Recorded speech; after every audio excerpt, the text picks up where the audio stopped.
चलिए नमस्कार प्रिय विद्यार्थियों, वर्तिका क्लासेज में आप सभी का हार्दिक स्वागत है। आशा करता हूं आप बेहतरीन होंगे, अपनी तैयारी को बेहतरीन तरीके से कर रहे होंगे।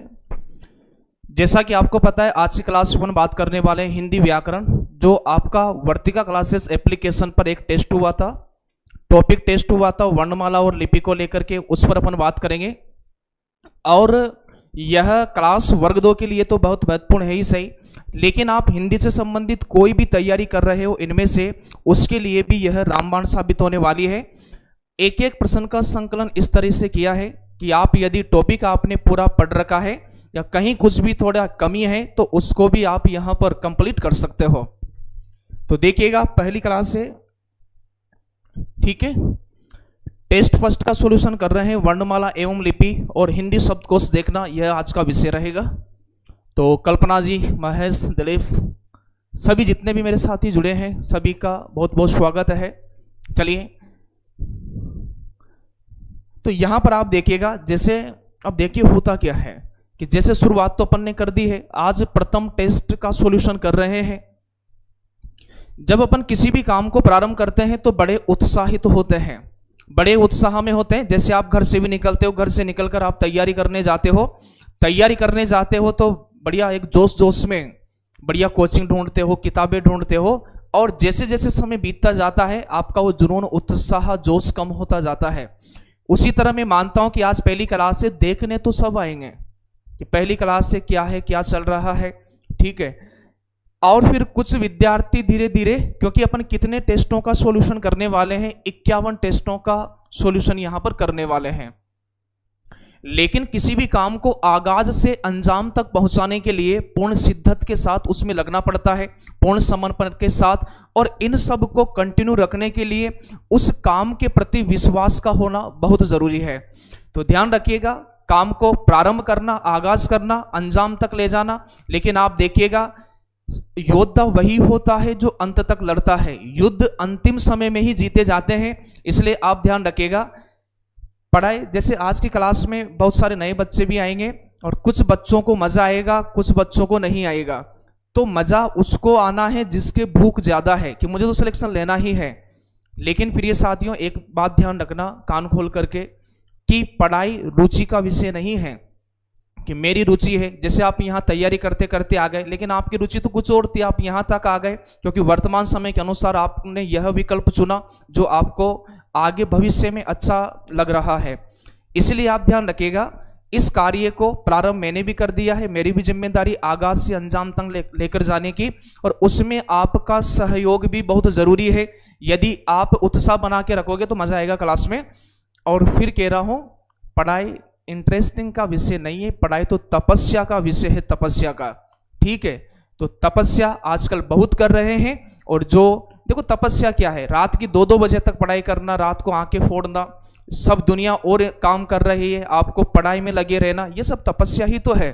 तो फिर यहां पर अपन बात करें तो ध्यान रखिएगा, यदि आपने लास्ट तक आप डटे रहे, पूरी टेस्ट सीरीज को आपने देख लिया, तो आप कहोगे, और इसके लिए विश्वास बहुत जरूरी है, और विश्वास यदि आप करते हो तो थोड़ी बहुत कमियां भी रहती है, तो वो भी सकारात्मकता में बदल जाती है। तो ये कुछ आपसे कहना था, आपसे निवेदन भी है, यदि आप इस क्लास से जुड़ रहे हो तो आपकी ये पूर्ण जिम्मेदारी है कि आप पूरी क्लासेस 51 का फायदा लें। देखो 99% विद्यार्थी जो फेल होता है, उसकी फेल होने की बड़ी वजह क्या होती है, बीच में ही कार्य को छोड़ देना, अनमने काम से किसी भी काम को करना और बीच में ही छोड़ देना, अधूरा काम ही असफलता की सबसे बड़ी निशानी है। बीच में चीजें डगमगाएगी, कुछ चीजें ऐसी आएगी, लेकिन लास्ट तक डटा कौन है वो ज्यादा इंपॉर्टेंट है। तो राकेश पांडे जी, हिंदी साहित्य संसार, प्रणाम गुरु जी। मैं राकेश पांडे मिर्जापुर से, मिर्जापुर बद्री नारायण प्रेमगंज चौधरी की नगरी से आप आए हो। तो फिर मालवा की धरती, काव्य क्लासेस, गुना प्रमोद सर आपका इस्तकबाल करते हैं, तहे दिल से स्वागत करते हैं। बद्री नारायण चौधरी प्रेमगंज क्या कहते थे, मिर्जापुर को मीरजापुर कहते थे। मीर यानी लक्ष्मी, जा यानी जन्म लेने वाली, तो यहां पर लक्ष्मीपुर हो जाता था। चलिए तो शुरुआत करते हैं एक एक प्रश्न की। इसको देख लीजिएगा, जैसे उच्चारण से लेकर के कोई भी प्रश्न आ जाए हिंदी साहित्य में, उच्चारण स्थान से लेकर के यदि कोई प्रश्न आ जाए तो फिर उसका आंसर आप यहां से दे सकते हो। सम या अभाव है, लिखते तो समय ज्यादा लगता, इसलिए यह चीजें देखिएगा। कंठे वर्ण क्या है? अकुह विसर्जनियाम कंठ है, यानी कंठे वर्ण का उच्चारण स्थान क्या है? कंठे वर्ण कौन कौन से होते हैं? स्वरों में बात करें तो अया आ है, क ख ग घ अंग है, फिर यहाँ पर ह वर्ण है और विसर्ग है। तालव्य इचु यशा नाम तालु होता है, इया ई, च छ ज ज य और श ये हो जाना है। मूर्धन्य की बात करें तो ऋतु रसाना नाम मुर्दा होता है, री ट ठ ड ढ ढ न र और श। दंते वर्णों की बात करें तो त थ द ध न ल और श। ओष्टे की बात करें तो उपपदीय नाम ओष्टे, स्वरों में कौन कौन सा होता है? उ या उ होता है, फिर प फ ब भ म ओष्टे व्यंजन कहलाते हैं। कंठ तालु की बात करें तो एदई तो कंठ तालु ए ऐ हो जाएगा। कंठोष्ट की बात करें तो ओ औ कंठोष्ट हो जाएगा। ये ध्यान रखना है वकार से दंतोष्ट होता है, व का उच्चारण स्थान क्या होना है? सर दंत भी है और ओष्ट भी है, दंत भी है ओष्ट भी है। वर्त से ध्यान रखना, नल से रस जन्म लेता है तो न ल र स और ज ये हो जाता है। नासिक के अंग यण नम हो जाता है, ठीक है, प्रत्येक वर्ग का पंचम वर्ण। अनुस्वार भी है, अनुनासिक भी है, तो ये चंद्र बिंदु क्या होता है? अनुनासिक होता है। और एक चीज और ध्यान रखना, ह बताओ ह क्या है? इसे बोला जाता है अलिजिह्व, इसे बोला जाता है काकल, काकल या काकिल्य ध्वनि इसे कहा जाता है, ठीक है। अब बात करते हैं सीधे अपने प्रश्न की। चलो यहां भी अपन बात कर लेते हैं। सबसे पहले जैसे अपन बात करें स्वर तंत्रियों में कंपन के आधार पर वर्ण कितने प्रकार के हैं? 2 प्रकार के हैं। अघोष की बात करें तो प्रत्येक वर्ग का पहला दूसरा। यहां थोड़ा सा आपका समय लूंगा,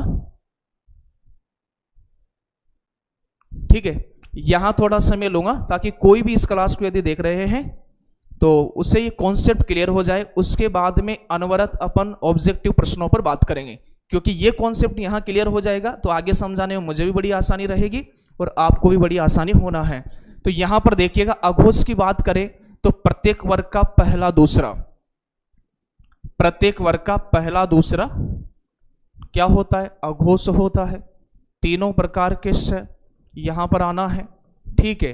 फिर आगे अपन यहां पर बात करें तो प्रत्येक वर्ग का कौन सा? तीसरा, चौथा, पांचवा, प्रत्येक वर्ग का घोष, इसे ध्यान रखना, घोष भी बोलते हैं। घोष का विलोम अघोष होता है, अघोष का क्या होता है? सघोष होता है, ठीक है। तो यहां पर देखिएगा, हाँ, हिंदी शब्दकोश देखने का क्रम जबरदस्त तरीके से पढ़ाएंगे। और सभी प्रश्न जो अपन ने लिए थे ना, एक प्रश्न एसआई में आया था, एक प्रश्न और बाकी सभी प्रश्न फर्स्ट ग्रेड राजस्थान के प्रश्न थे। शब्दकोश देखना, एक भी प्रश्न आपका गलत नहीं होना है। इसके बाद ध्यान रखना, य, र, ल, व और ह का विशेष याद यहां पर ध्यान रखिएगा। फिर सभी स्वर क्या होते हैं? सर सभी स्वर सघोष होते हैं। इतना क्लियर है। अब यहां से मैं आगे बात करूं तो देखिएगा होता क्या है। कुछ चीजें और मैं आपको बता रहा हूं, कुछ चीजें जैसे आप देखिएगा, आगत ध्वनियां कौन कौन सी होती है? आगत ध्वनियां, आगत ध्वनियां बताइए कौन कौन सी है? 5 है सर, क, ख, ग, ज और फ। आगत ध्वनियां कितनी है सर? 5 है। इनको भी इसमें अपन को बांटना है, ठीक है, आपको बांटना है। और आप मुझे बता दीजिएगा कि इनमें कौन कौन सा अघोष में आएगा, कौन कौन सा सघोष में आएगा। फिर आपको पता है उच्छिप्त वर्ण कितने हैं? सर उच्छिप्त वर्ण 2 हैं। उच्छिप्त ताड़ंजा द्विगुणी कहा जाता है। कौन कौन से हैं? अड, अढ़। इनको कहां कहां लिखूं आप यह बताइएगा। तो इनको लिखने का बड़ा आसान सा तरीका है, आप देखिएगा, क पहला है, ख दूसरा है, ग तीसरा है, फिर च, छ, ज। तो ज कौन सा हो गया? तीसरा है। प और फ ये दूसरा है। थोड़ा हिंट मैंने दे दिया है, आप बताइएगा कहां कहां जाना है। उच्छिप्त की बात करें यहां पर तो ट, ठ, ड, ये तीसरा है और ये चौथा है। अब बांट दीजिएगा आप आपके अनुसार किधर किधर जाना है। ठीक है, तो यहां पर अपन देखें आगे तो सर, तो प्रत्येक वर्ग का पहला दूसरा कहां जाएगा सर, यहां लिख दें इनको। तो अपन पहला दूसरा कौन कौन सा, क और ख यहां हो जाएगा। ठीक है, फिर यहां पर बात करें प्रत्येक वर्ग का दूसरा, बताओ और क्या है। ये भी अपन ने ले लिया है, ये भी अपन ने ले लिया है, और इसके बाद बात करें फ, तो यह ध्वनियां भी क्या है, अघोष है। कौन सी ध्वनियां है, अघोष ध्वनियां है। उच्चिप्त की बात करें तो देखिएगा इधर क्या क्या जाना है फिर, तो प्रत्येक वर्ग का तीसरा, तो यहां पर देखिएगा इधर क्या क्या आ जाएगा। सघोष की बात करें, ग ये आ गया है, ज ये आ गया है। ठीक है, इसके बाद ध्यान रखना तीसरा और चौथा, अड अड ये भी यहां आना है, अड और अड ये भी यहां आना है। क्लियर है क्या, बताओ यह चीज आप। हाँ राकेश जी क्या कह रहे हो, एक बार। बहुत बढ़िया भाई, शानदार। क्लास को शेयर कर दीजिएगा।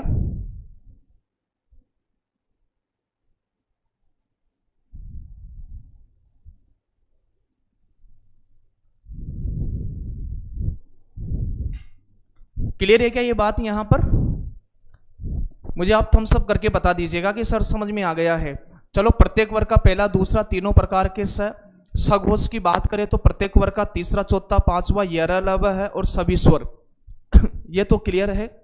इसके बाद आप आगत ध्वनियों का भी ध्यान रखना है। आगत ध्वनियां,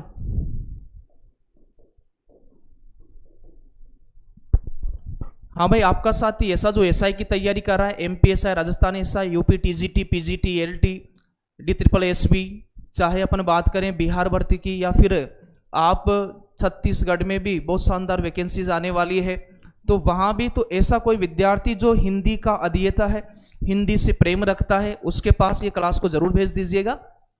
इतना सा अनुरोध आप जरूर स्वीकार करिएगा। यही काम अपन उधर कर सकते हैं। ठीक है, अल्प प्राण और महाप्राण किसके आधार पर होते हैं, प्राण वायु के आधार पर होते हैं सर। तो प्रत्येक वर्ग का पहला, प्रत्येक वर्ग का तीसरा, प्रत्येक वर्ग का पांचवा। इसके बाद क्या आते हैं सर, अंतःस्थ आते हैं। कौन से आते हैं, अंतःस्थ व्यंजन कौन कौन से हैं, य, र, ल और व। क्रम भी यही ध्यान रखना है। और फिर ध्यान रखना है सभी स्वर, फिर ध्यान रखना है क्या, सभी स्वर। महाप्राण की बात करें तो यहां पर प्रत्येक वर्ग का दूसरा और चौथा, प्रत्येक वर्ग का दूसरा और चौथा।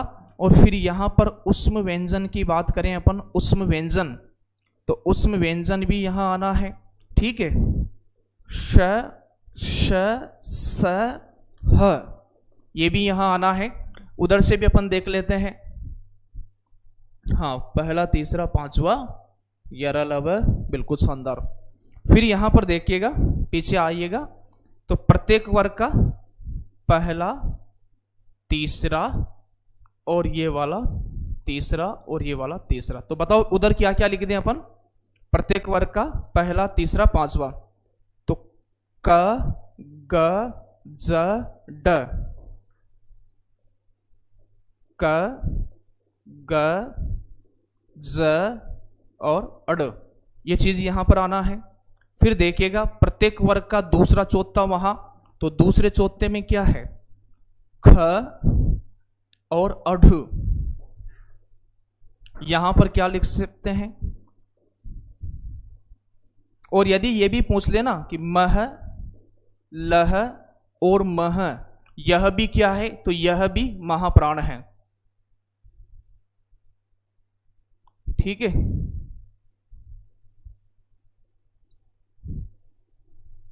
चलिए अब संयुक्त व्यंजन की बात बाद में करेंगे, आगत ध्वनि की बात बाद में करेंगे। आप आंसर दीजिएगा क्या है।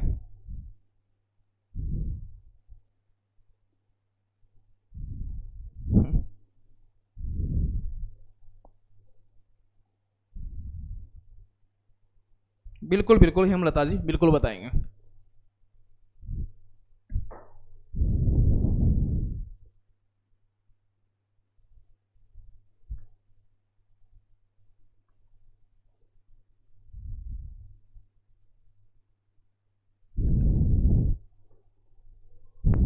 देखिए वर्ण किसे कहते हैं? किसी भाषा के लघुतम, ये दो तरह नहीं आएगा, लघुतम व्यंजनों को, किसी भाषा के लघुतम स्वरों को। तो देखो केवल व्यंजनों से वर्ण नहीं बनता है, केवल स्वरों से वर्ण नहीं बनता है, तो ये दोनों तो बाहर कर दो। हाँ, यदि स्वर व्यंजन की बात होती तो वर्ण कितने प्रकार के होते हैं सर? दो प्रकार के होते हैं। कौन कौन से होते हैं सर? स्वर और व्यंजन। सर स्वर और व्यंजन दो प्रकार के होते हैं। किसी भाषा की लघुतम सार्थक ध्वनियों को, तो देखिएगा लघुतम सार्थक ध्वनियों को, ठीक है, तो वर्ण या ध्वनि आए बात एक ही है, तो यहां पर देखिएगा इसका आंसर हो जाएगा किसी भाषा के अलघुतम, अलघुतम का कोई औचित्य नहीं यहां पर,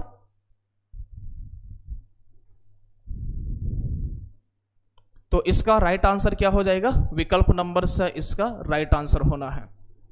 अगला प्रश्न देखिएगा, निम्नलिखित में से भाषा की लघुतम इकाई है? निम्नलिखित में से भाषा की लघुतम इकाई है, तो यहां पर देखिएगा ध्वनि की बात करें तो मौखिक भाषा की सबसे छोटी इकाई, मौखिक भाषा की सबसे छोटी इकाई, ये तो ध्वनि हो गई। पद की बात करें तो पद किसे कहते हैं? वाक्य में प्रयुक्त सार्थक शब्द। वाक्य में प्रयुक्त सार्थक शब्द क्या है? वाक्य में प्रयुक्त सार्थक शब्द क्या है? पद कहलाता है। शब्द की बात करें तो अर्थ की दृष्टि से भाषा की सबसे छोटी इकाई, अर्थ की दृष्टि से भाषा की सबसे छोटी इकाई, सबसे छोटी इकाई। तो निम्नलिखित में से भाषा की लघुतम इकाई है?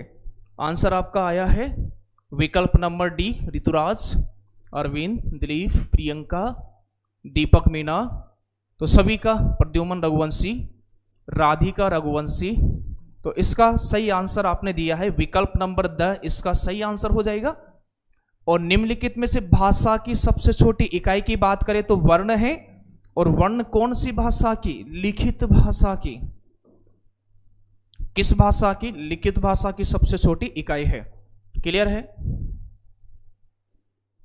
अगला प्रश्न देखिएगा, उच्चारण के कालमान को क्या कहा जाता है? उच्चारण के कालमान को क्या कहा जाता है? संधि, समास, व्यंजन, मात्रा। उच्चारण के कालमान को क्या कहा जाता है? बताइएगा आंसर। तो संधि की बात करें तो संधि वर्णों का मेल होती है, लेकिन वर्णों के मेल में विकार आए, ध्वनियों के मेल में विकार आए तो संधि है। शब्दों का मेल समास है। व्यंजन अधूरे होते हैं, स्वरों की सहायता से पूरे होते हैं। उच्चारण के कालमान को क्या कहा जाता है? तो इसका सही आंसर क्या हो जाएगा? मात्रा, इसका राइट आंसर हो जाएगा। मौखिक भाषा की त्रिलोकजी ध्वनि है, बिल्कुल सही बात है। स्पर्श व्यंजनों को उच्चारण स्थान के आधार पर कितने भागों में बांटा गया है? किसके आधार पर? उच्चारण स्थान के आधार पर कितने भागों में बांटा गया है? बताइएगा। 3, 4, 2, 5 कौन कौन से हैं ये भी बताइएगा।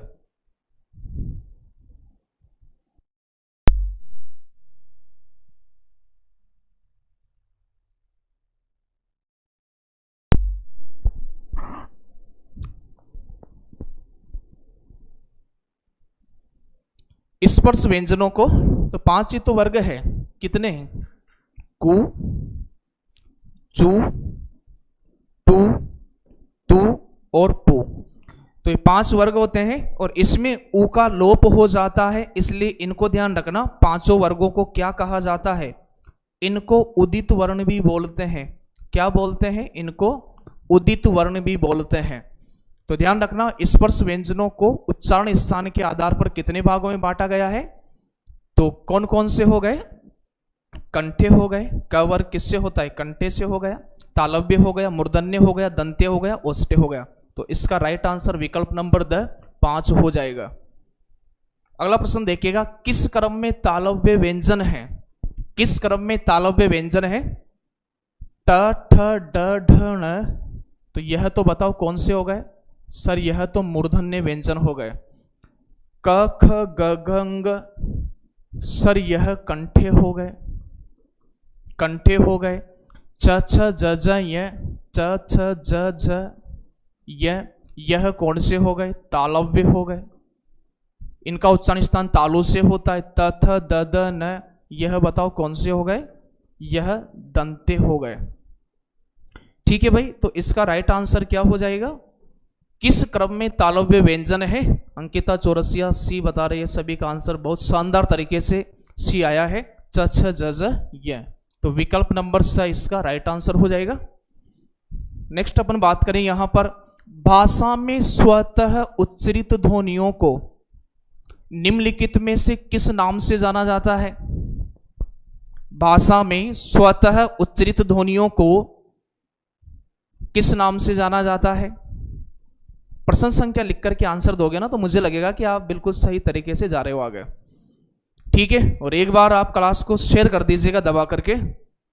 नए विद्यार्थियों को यह क्लास वर्ग 2 के लिए तो उपयोगी है ही सही, लेकिन हिंदी से कोई भी तैयारी कर रहा है, हिंदी व्याकरण, और यह एक क्लास नहीं होने वाली है।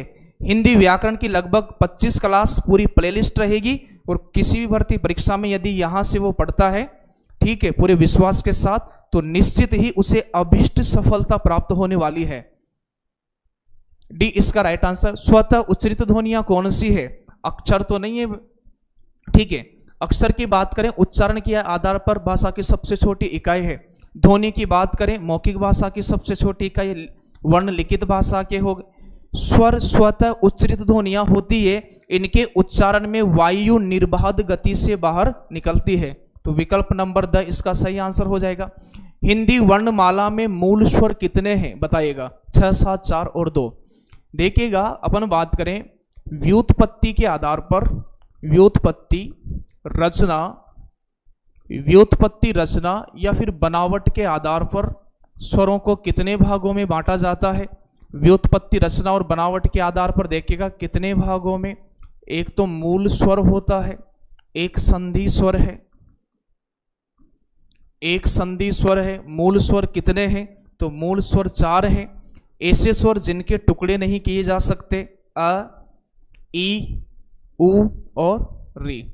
यहां पर अपन देखें, आ, ई, उ, इसके बाद ध्यान रखिएगा ए, आई, ओ, औ, ये होना है। फिर यहां भी विभाजन कर दीजिएगा, कितने भागों में? 2 भागों में विभाजन कर दीजिएगा यहां पर भी। तो एक तो दीर्घ स्वर होते हैं। कौन से स्वर होते हैं? दीर्घ स्वर होते हैं। और एक संयुक्त स्वर होते हैं। तो समान स्वरों का मेल दीर्घ स्वर होता है। ठीक है, तो दीर्घ स्वर कितने हैं? 3 हैं, जिनसे दीर्घ संधि बनी है। आ, ई, उ। संयुक्त स्वर 2 स्वरों का मेल है, असमान स्वरों का। तो यहां पर ए, आई, ओ, औ। ठीक है, तो यहां पर हिंदी वर्णमाला में मूल स्वर कितने हैं? तो मूल स्वर कितने हैं? 4 हैं। तो सही आंसर क्या हो जाएगा? विकल्प नंबर स इसका राइट आंसर है। ठीक है, देखो उच्चारण के आधार पर यदि आप बताइएगा, यहां पर ध्यान दीजिए, उच्चारण के आधार पर यदि बात करें अपन यहां पर, तो संयुक्त स्वर असमान स्वरों का मेल है, दीर्घ स्वर समान स्वरों का मेल है। उच्चारण मात्रा या काल के आधार पर बात करें, उच्चारण मात्रा या काल के आधार पर बात करें तो दीर्घ स्वर कितने हैं? वो 7 हो जाएंगे, लेकिन यहां पर कितने हैं? 3 हैं। जिन स्वरों के निर्माण में ओष्ठ गोलाकार हो जाते हैं उनको क्या कहते हैं? बताइए। जिन स्वरों के निर्माण में ओष्ठ गोलाकार हो जाते हैं, संवृत स्वर कहते हैं क्या? अर्ध संवृत स्वर कहते हैं क्या? वृत्ताकार कहते हैं क्या? अवृत्ताकार कहते हैं क्या? देखो, वृत्ताकार को अपन यहां पर बात करें, वृत्तमुखी भी कह सकते हैं, ठीक है, वर्तुलाकार भी कह सकते हैं, वर्तुलाकार भी कह सकते हैं। बड़ा आसान सा तरीका है, बड़ी आसान सा तरीका है कि जिन स्वरों के निर्माण में ओष्ठ गोल हो जाएं, 11 स्वर हैं, सामने वाले से कहिएगा कि स्वरों को बोलिएगा और ओष्ठों को आप देखिएगा। ठीक है, ध्यान रहे लिंग विपरीत ना हो और यह प्रयोग क्लास में ना करें, है ना। तो ध्यान रखना, सामने वाले से कहिएगा कि स्वरों को बोलिए, और ओष्ठ गोल हो रहे हैं तो वृत्ताकार और नहीं हो रहे हैं तो अवृत्ताकार। तो ओष्ठ गोल हो जाते हैं उन्हें वृत्तमुखी कहा जाता है। राइट आंसर क्या होना है? स इसका राइट आंसर है। संवृत्त स्वर हैं, बताइएगा।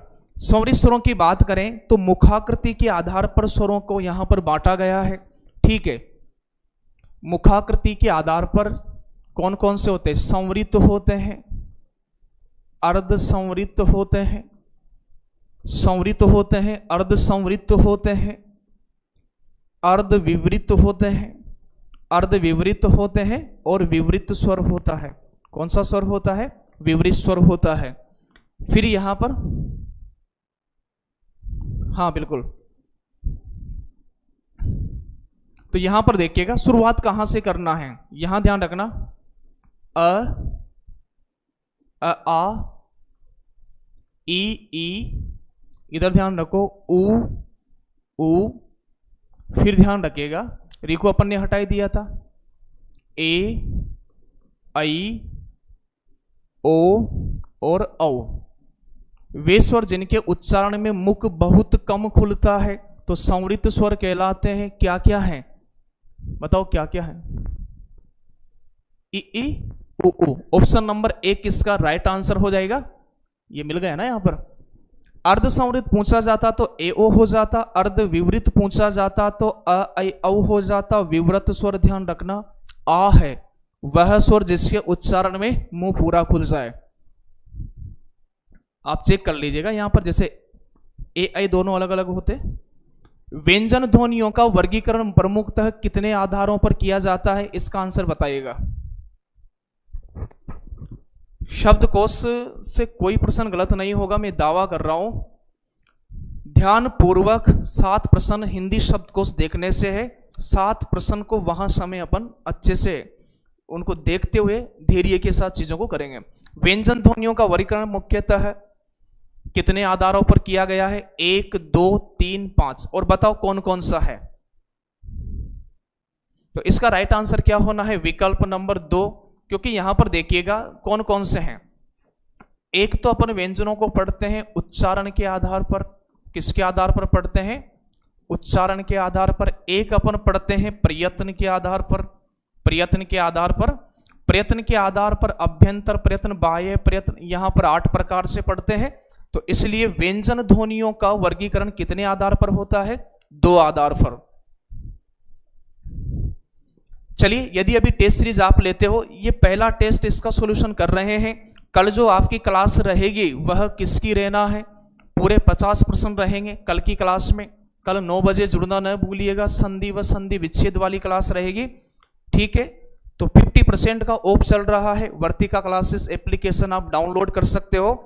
51 टेस्ट 99 रुपए में है, लेकिन अभी आपको 51 टेस्ट 51 में मिल रहे हैं, ठीक है। इन सभी कोर्सेज पर 50% डिस्काउंट है। आगे देखिएगा, स्वर तंत्रियों में कंपन के आधार पर हिंदी वर्णमाला में व्यंजनों के 2 वर्ग बनते हैं। बताइएगा कौन कौन से बनते हैं?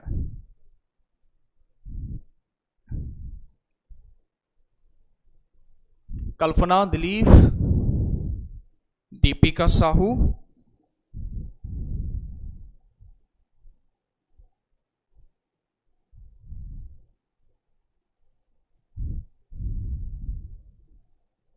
चलिए क्लास को लाइक और शेयर करिएगा भाई, दम लगाइए आप भी।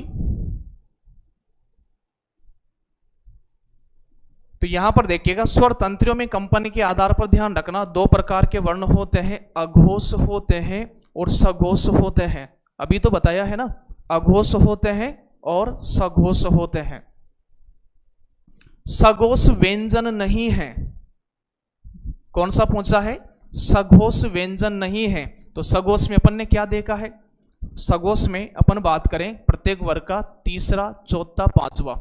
सघोष आए चाहे घोष आए, तीसरा, चौथा, पांचवा है। य, र, ल, व, ह है और फिर क्या है? सभी स्वर है। अब बताओ कौन सा है? क, ख पहला, दूसरा है। त, थ, द, ध और न चौथा पांचवा है। च, छ, ज, झ तीसरा चौथा है। प, फ, ब और भ तीसरा चौथा है। देखिएगा सगोश व्यंजन नहीं है तो चौथा पांचवा भी होता है, तीसरा चौथा भी होता है, तीसरा चौथा भी होता है। ए ऑप्शन इसका सही आंसर हो जाएगा। क ख कौन से हो गए सर? यह तो अघोष है, अघोष। महाप्राण वर्ण कौन से हैं? तो महाप्राण कौन कौन से होते हैं? प्रत्येक वर्ग का दूसरा चौथा है, ऊष्म है, ऊष्म है। अब बताओ कौन कौन सा है प्रत्येक वर्ग का? तो क, ख, ग, घ ये है क, च।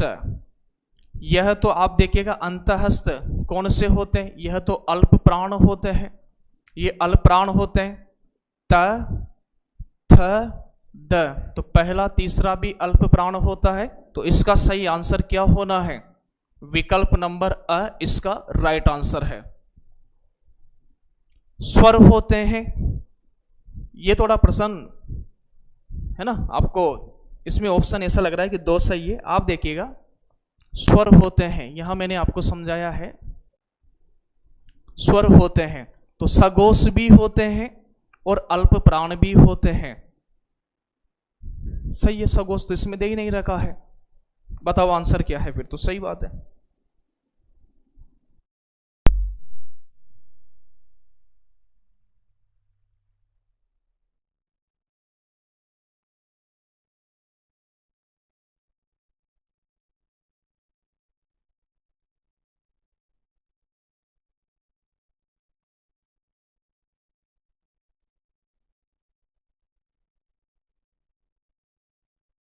स्वर होते हैं, बताओ क्या होते हैं? ऑप्शन नंबर से अल्प प्राण है।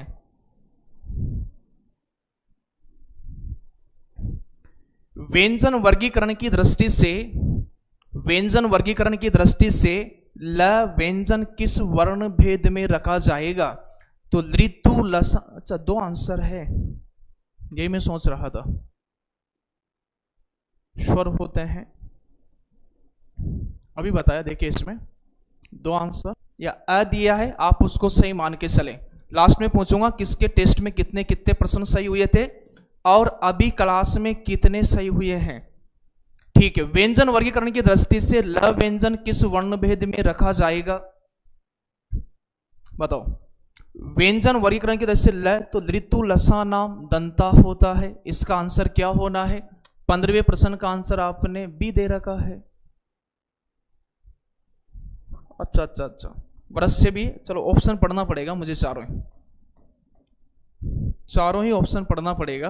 तो देखिएगा अपन ने ये बात की है कि ल और स के उच्चारण में, क्योंकि पहली प्राथमिकता आपको देना था वर्त से को, किसको देना था? वर्त से को देना था, और दूसरी प्राथमिकता आपको देना था दंते को। अब बात सही हो जाएगी कि ल के उच्चारण में पहली प्राथमिकता किसको है? वर्त से को है।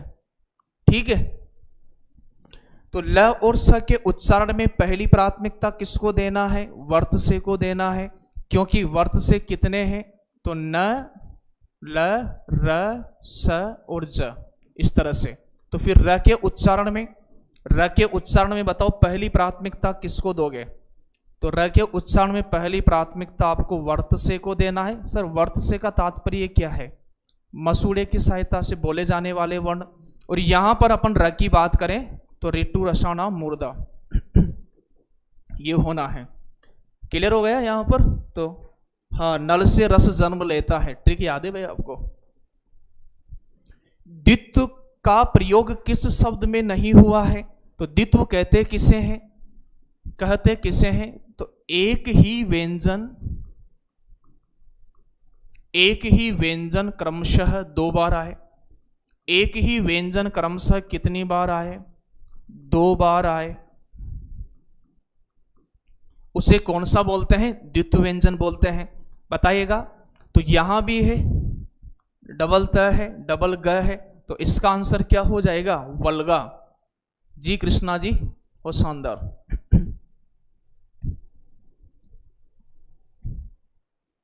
निम्नलिखित में से कौन सी बात गलत है? निम्न में से कौन सी बात गलत है? तो इसको मैं थोड़ा और इजी कर देता हूं। देखो, यदि आपको प्रश्न का आंसर जल्दी से देना है, समय नहीं गंवाना है, तो इस तरह में आप पूरे चार्ट को सोचोगे, बहुत ज्यादा समय लगेगा। आप ध्यान रखो, त, थ, द, ध यहां लिख लो आप, ये चौथा है। प, फ, ब ये तीसरा है, ये पहला है, ये दूसरा है। अब थोड़ा क्लियर हो जाएगा। तो सबसे पहले आप उच्चारण स्थान देख लीजिएगा। उच्चारण स्थान तो यहां पर किस वर्ग में आता है? त वर्ग में आता है। तो ऋतु लसा नाम दंते, ये तो सही है। फिर ब का देख लो आप, ब का क्या है? प, फ, ब, ब ओष्टे, ये सही है। च की बात आपसे गलत पूछा है, ये भी ध्यान रखिएगा। इचु यसा नाम तालु, ये भी सही है। ख की बात करें तो यह कंठे। तो उच्चारण स्थान तो सभी का सही है नहीं, लेकिन यदि वहां पर कुछ गलती हो गई तो उसी के लिए तो यहां पर अपन सॉल्यूशन कर रहे हैं। और गलती आप 50% में 1-2% की मेरे से भी हो सकती है और आपसे भी हो सकती है।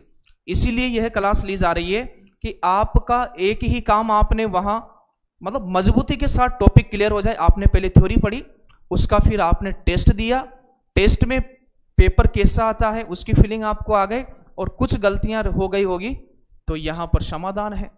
ठीक है, फिर यहां पर बात करें, प्रत्येक वर्ग का दूसरा चौथा महाप्राण होता है। जी सर, महाप्राण हो गया। ठीक है, ये भी क्या होगा? महाप्राण होगा। और यहां पर पहला तीसरा क्या होता है? अल्प प्राण होता है।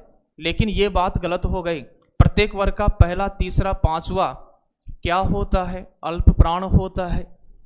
ठीक है, तो यहां पर फिर आप यहां पर देख लीजिएगा, नेक्स्ट यहां पर देखिएगा, सघोष क्या होता है? सर, प्रत्येक वर्ग का तीसरा चौथा पांचवा सघोष होता है। सर, यहां पर क्या होता है? ब, प, फ, ब, ये भी तीसरा है, तो ये भी सघोष हो जाएगा। अघोष क्या होता है? ये भी सही है, प्रत्येक वर्ग का पहला दूसरा अघोष होता है।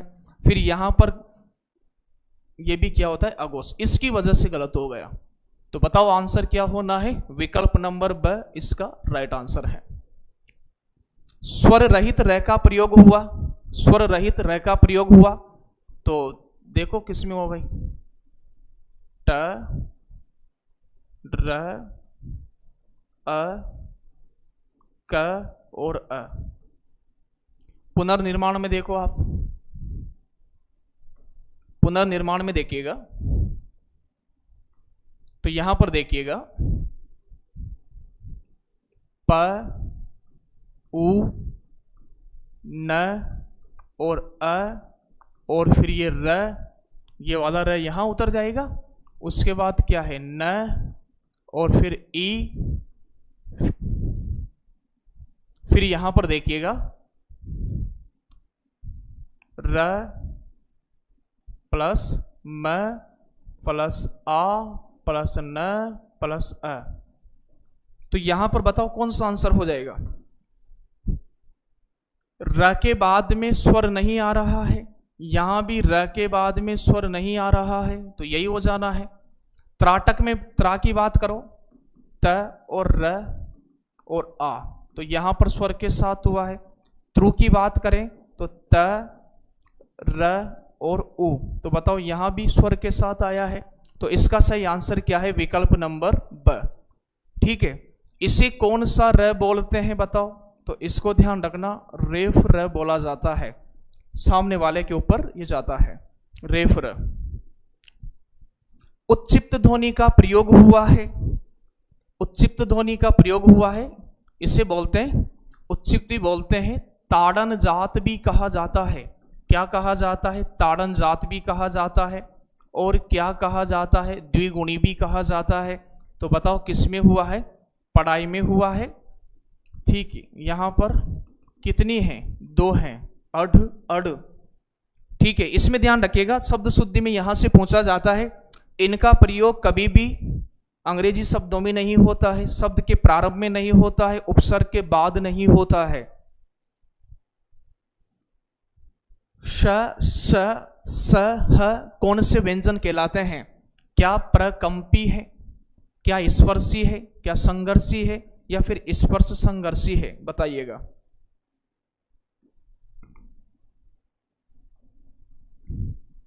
तो यहां पर बताइए कौन से हैं। प्रकंपित ताड़न जात, प्रकंपित कंपन जात, तो कौन होता है, र हो जाता है। स्पर्शी बताइए, संघर्षी, या फिर इन्हें क्या बोलते हैं, उष्म संघर्षी, इन्हें कहा जाता है उष्म संघर्षी है। संघर्षहीन कहा जाता है, क्या कहा जाता है, संघर्षहीन कहा जाता है। ये तो क्या है, ये तो संघर्षी या उष्म संघर्षी हैं, ठीक है, ये हो जाएगा। च छ यहां पर बात करें तो स्पर्श संघर्षीय च छ ज और झ चार होते हैं, स्पर्श व्यंजन, ठीक है, होते ही हैं। तो इसका बताओ सही आंसर क्या होना है, सॉरी इसका राइट आंसर क्या हो जाए, गलत आपसे पूछा है ना, तो अ इसका राइट आंसर है। क्लास बढ़िया लग रही हो तो क्लास को शेयर कर दें, जिन्होंने लाइक नहीं किया है लाइक जरूर करें। और कितने विद्यार्थी जुड़े हैं एक बार मैं देख लेता हूं, उसके बाद अगला प्रश्न आपके सामने आता है।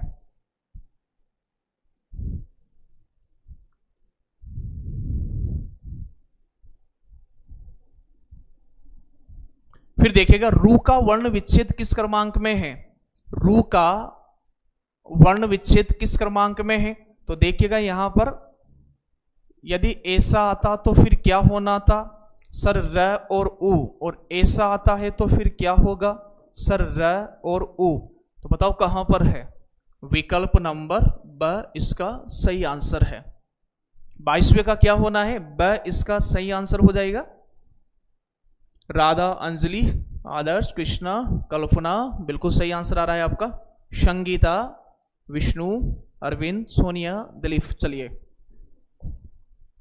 जब र किसी व्यंजन के पीछे आता है तो उसे वर्ण में स्थान मिलता है। तो बताओ व्यंजन कैसे होते हैं, सर व्यंजन अधूरे होते हैं। व्यंजन कैसे होते हैं, व्यंजन अधूरे होते हैं। इसका आंसर बताओ क्या होगा।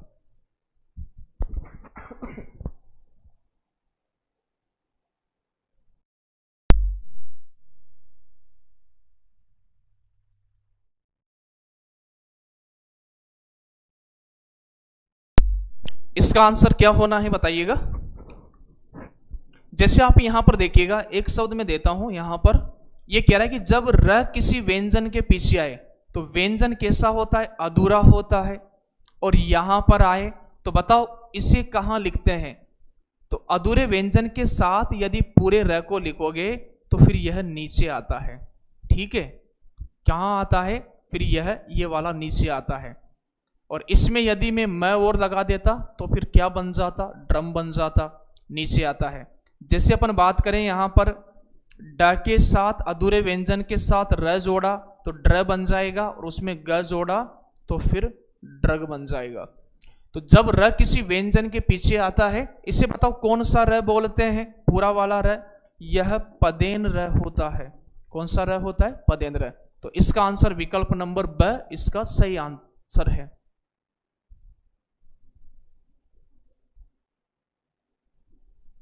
जब र किसी व्यंजन के पीछे, व्यंजन के बाद आता है, पीछे, पहले आगे होता है बाद पीछे होता है। किस क्रम में पच्च स्वर है। तो पच्च स्वर बताओ किसके आधार पर पढ़ते हैं, तो जिह्वा स्थान के आधार पर। किसके आधार पर, जिह्वा स्थान के आधार पर स्वरों का वर्गीकरण आप देखिएगा अपन करते हैं।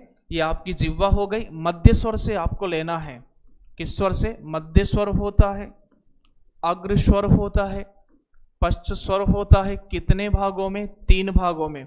शुरुआत कहां से करना था, अ से, इधर जाना है, अ आ, फिर क्या किधर, ई ई, फिर से इधर उ या उ। फिर बात करें री का उच्चारण स्थान भी यहां होना है, ठीक है। तो अ आ, ई ई, इसको बाद में लिखते हैं, अ आ, ई ई, उ उ, उ के बाद री भी यहां आना है, ए आई, या फिर बात करें ओ औ। इस तरह से आपको देखना है चीजों को। तो किस क्रम में पच्च स्वर है, तो पच्च स्वर देख लो, आ, ई तो अग्र स्वर हो गया, ऊ कौन सा हो गया, पच्च स्वर हो गया, ए आई कौन सा हो गया, अग्र हो गया। तो यहां पर ऊ कौन सा स्वर है, पच्च स्वर है। तो 24वें का विकल्प क्या हो जाएगा, ब इसका राइट आंसर हो जाएगा। क ख ग ज फ, क ख ख इसमें भी लिख देता हूं, 5 ध्वनियां होती है आगत ध्वनियां। क ख ग ज फ ध्वनियां किसकी है, क्या संस्कृत की है, अरबी फारसी की है, या फिर अंग्रेजी की है, या दक्षिण भाषाओं की है। तो ध्यान रखिएगा, इन्हें अपन कौन सी ध्वनियां बोलते हैं, पांचों को आगत ध्वनियां, आगत ध्वनियां बोलते हैं। आ गई है, कहां से आ गई है, विदेशी भाषाओं से। और इन्हें बोलते हैं गृहीत ध्वनियां, ग्रहण कर ली गई है हिंदी में। तो ध्यान रखना, अरबी फारसी की कितनी है, 5 है, और एक अंग्रेजी की है। एक किसकी है, एक अंग्रेजी की है, और वह अंग्रेजी स्वरों के साथ लगती है, ओ वाली ध्वनि है। ठीक है, इस वाले चिन्ह को अपन क्या बोलते हैं, स्वनिम बोलते हैं। क्या बोलते हैं, स्वनिम। तो अरबी फारसी की ध्वनियां हो गई यहां पर। ठीक है, तो 25वें का सही आंसर क्या होना है, ब। अंग्रेजी की तो केवल यह है। आप मुझे बताइए, हिंदी साहित्य वाले विद्यार्थी, आप मुझे बताइए कि व्यंजन के नीचे नुक्ता लगाने का प्रचलन और सुझाव किसका है, यह आंसर बताइएगा। किस क्रमांक में अंतःस्थ व्यंजन है, किस क्रमांक में अंतःस्थ व्यंजन है, किस क्रमांक में अंतःस्थ व्यंजन है, बताइएगा। ग घ द ध ड ढ य और व। तो अंतःस्थ कितने होते हैं,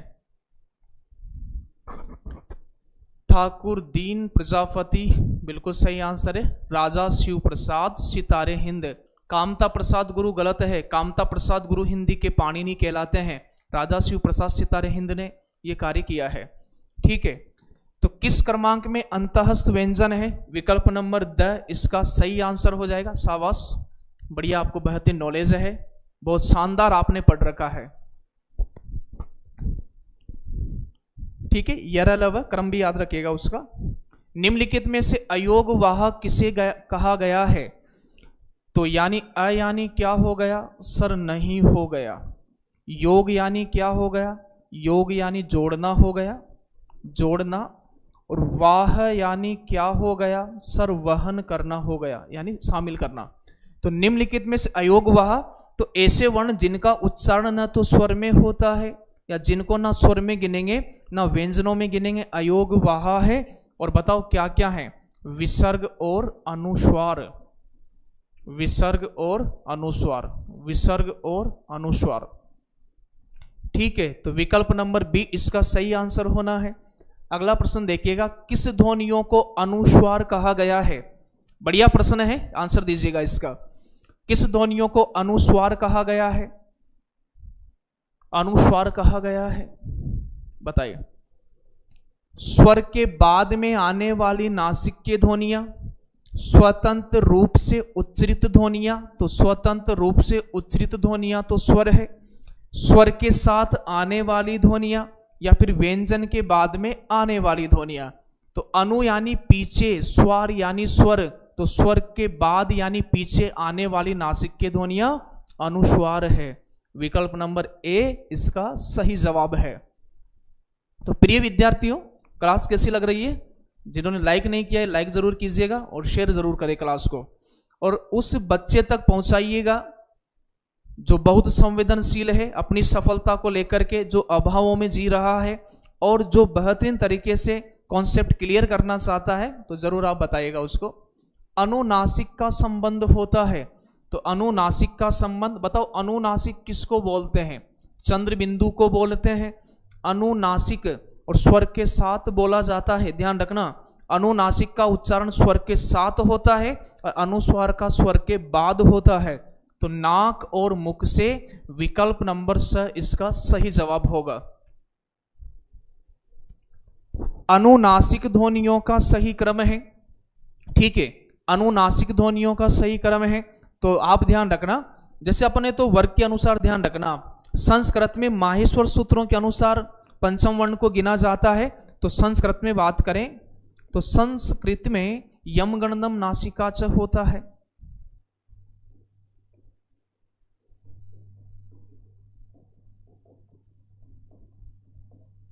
संस्कृत में यह ध्यान रखना है। हिंदी में क्या है? अंग य न म।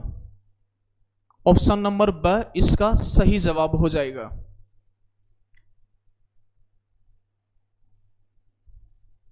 ठीक है ना? चलिए भाई, बहुत बढ़िया, शाबाश।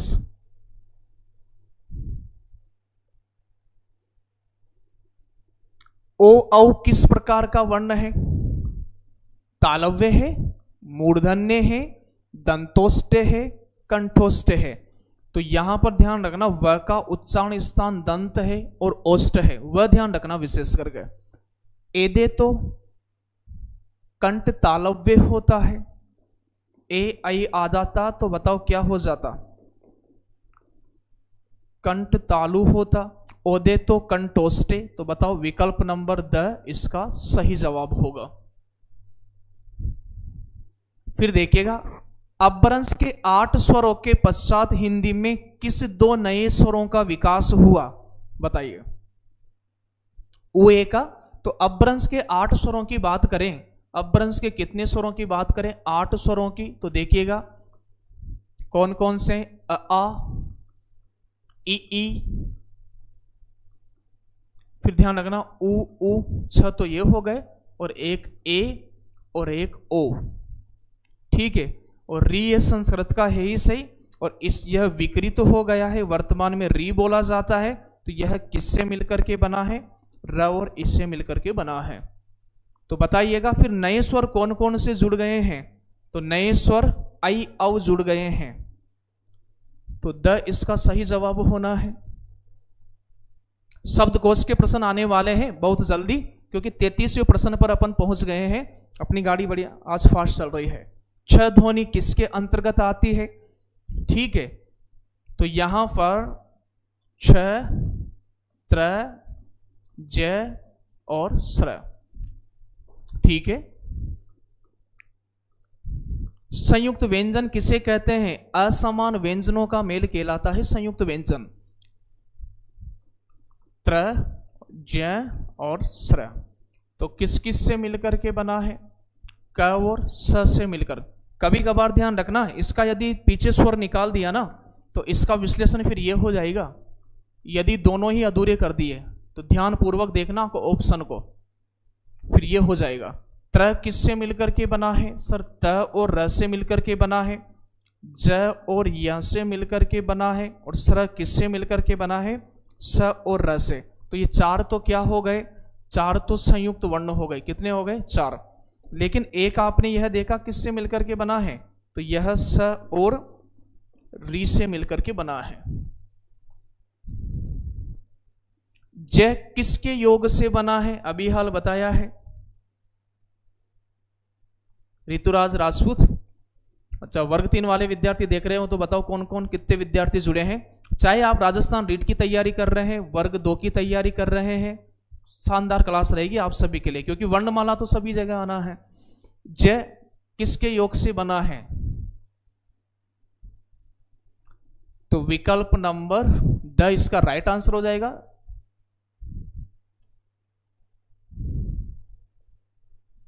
इनमें से कौन सा कथन गलत है? गलत कथन का आपको चयन करना है। कौन सा कथन गलत है? अकंठे ध्वनि है, तो अकुह विसर्जनियाम कंठ है, ये तो सही है। स्वर अघोष ध्वनियां होती है, बताओ। उ ओष्टे ध्वनि है, बिल्कुल ये भी बात सही है। का स्पर्श व्यंजन है, तो बताओ सभी स्वर क्या होते हैं? तो सभी स्वर अघोष नहीं होते हैं, या तो घोष होंगे और या फिर क्या होंगे? सघोष होंगे। तो गलत आपसे पूछा था, विकल्प नंबर ब इसका सही जवाब होगा। मूर्धन्य ध्वनियां कौन सी है? तो मूर्धन्य ध्वनियों की बात करें अपन तो ऋतु रसाना मूर्धा होता है। तो यहां पर री और इस वाले री का प्रयोग ध्यान रखना, हिंदी में नहीं होता है, संस्कृत में होता है। तो री और री, इसके बाद में कौन सा वर्ग आएगा? ट वर्ग, और फिर र और फिर स, ये कौन सी ध्वनियां है? मूर्धन्य ध्वनियां है। तो ट ठ ड ढ न, ठीक है, इसको भी हटा दे, जब भी उच्चारण तो वही होगा इसका। तो 36 का आंसर आपने दिया है सी, रक्षा शर्मा सी, आदर्श, कुसुम, विष्णु, आरती, ममता, अशोक, शिमला, कुलदीप, धर्म, कुशवा, गीता, पुष्पा, जया, दयानामा। कोटा के विद्यार्थी भी जुड़े हुए हैं। बताइए आप कहां कहां से देख रहे हो, एक बार लिख के बता दीजिएगा। निम्न में से गलत विकल्प कौन सा है? लृ का प्रयोग स्वर के रूप में हिंदी में नहीं होता है। विसर्ग न तो स्वर है न व्यंजन है। अनुस्वार की तरह विसर्ग भी स्वर के पहले आता है। छतरपुर, सागर, गुना, शिवनी,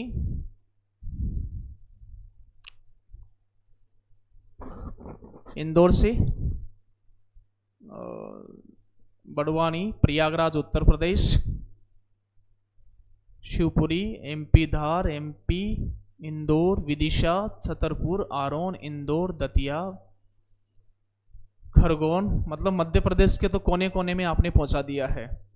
विदिशा, ग्वालियर, लटेरी एमपी, क्या बात है, अशोकनगर, मोरेना, प्रयागराज, सीधी, गुना, छतरपुर, क्या बात है। बस आपका प्रेम इसी तरह बना रहे। ओके ओके भाई, बहुत बढ़िया।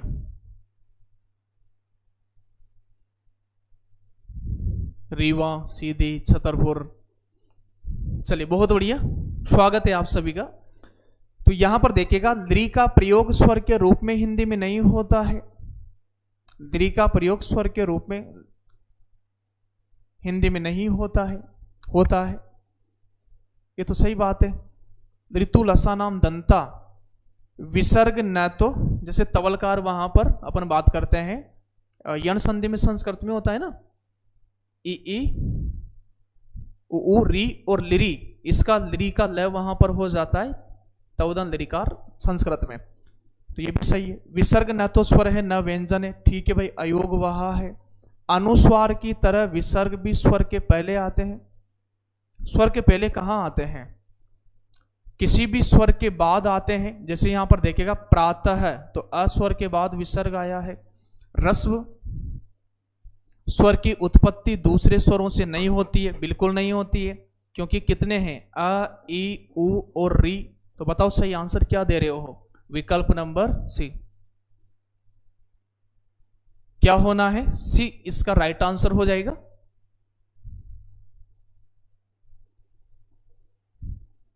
निम्न में से अशुद्ध है। प्रत्येक वर्ग का पहला, तीसरा, पांचवा अल्प प्राण व्यंजन है। आपसे पूछा है अशुद्ध। प्रत्येक वर्ग का पहला और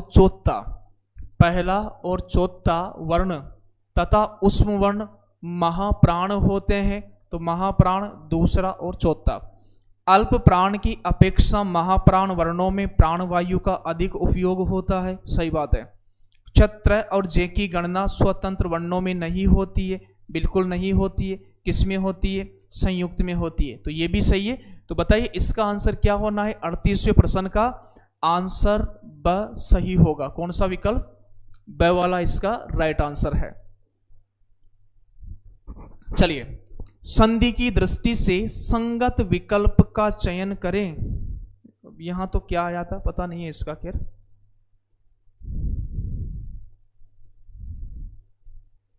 1 2 4 3 है। यहां पर नीचे जो विकल्प है ना, यहां पर 1 फिर 2 फिर 4 और 3, और ये द वाला विकल्प है।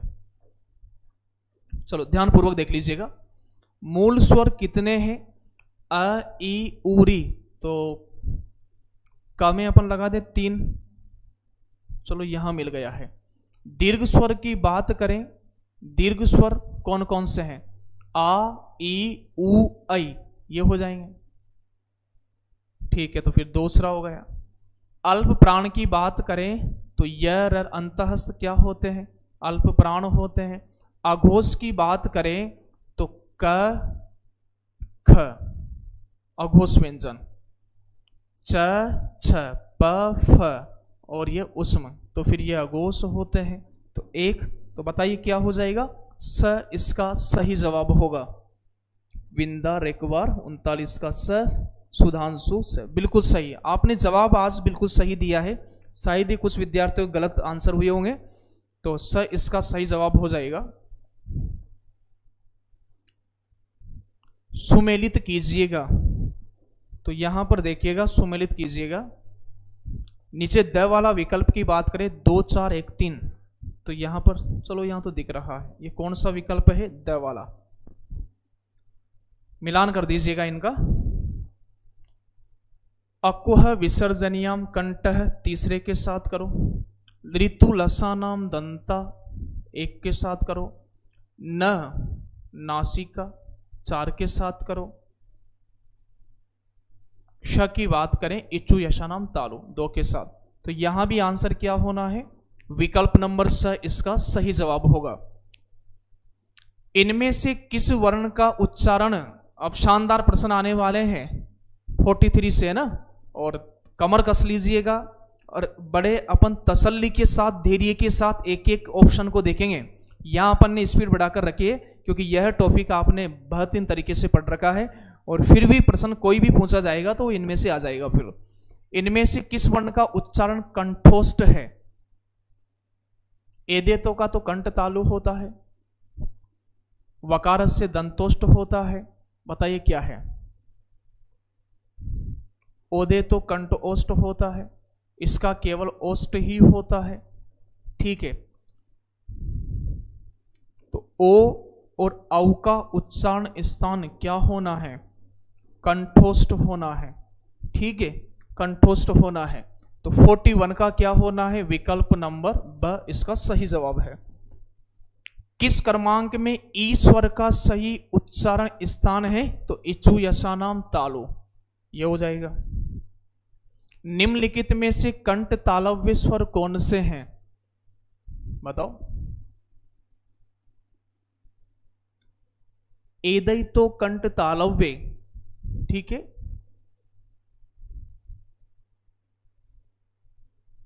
अभी अपन ने किसका देखा है, ओ औ का उच्चारण स्थान इससे पहले अपन ने देखा है, ओ औ का कंठोष्ठ होता है।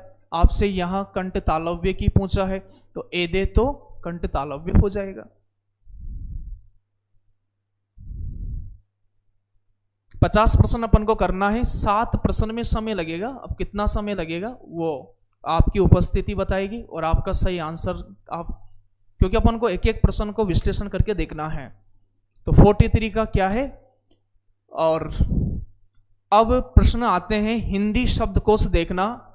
तो मैं भी पानी पी लेता हूं और आप क्लास को शेयर कर दें। नए विद्यार्थी जुड़े हैं, पटारी से सिर्फ हम ही हैं, ठीक है, तो उनको क्लास को पहुंचाइएगा।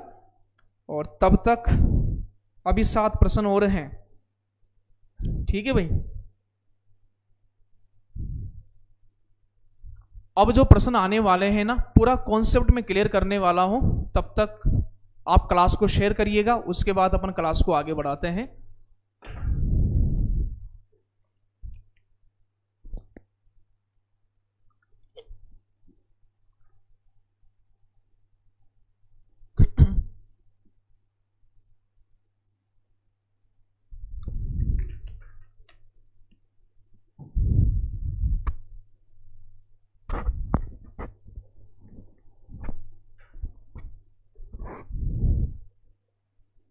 ये रहा शब्दकोश का पहला प्रश्न, ठीक। इसके पीछे खाली जगह भी है। तो निम्नलिखित शब्दों में से कौन सा शब्दकोश में पहले आएगा, ठीक है। अब आपको करना क्या है, देखो शब्दकोश देखने के क्रम की बात मैं आपसे करूं तो ध्यान पूर्वक सुन लेना।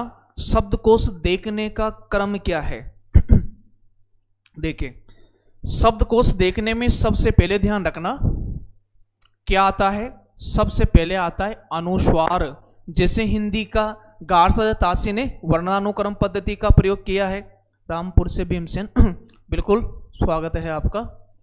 तो यहां पर देखिएगा, स्थायी रूप से आप नोट्स में लिख लीजिएगा, हिंदी शब्दकोश देखने का क्रम क्या है। हिंदी शब्दकोश देखने का क्रम। अब आंसर देने पर आप ध्यान हटा लीजिएगा, पहले इसको समझिएगा। हिंदी शब्दकोश देखने का क्रम क्या है? तो सबसे पहले ध्यान रखना क्या आएगा? अनुस्वार आएगा। इसके बाद ध्यान रखना चंद्र बिंदु आएगा, और इसके बाद ध्यान रखना विसर्ग आएगा। ठीक है। फिर वह आएगा जिसके ऊपर चंद्र बिंदु लगा होगा, फिर वह आएगा जिसके साथ विसर्ग लगा होगा, और फिर अ। तो एक ही स्वर के 4 खंड हो गए। कितने स्वर हो गए?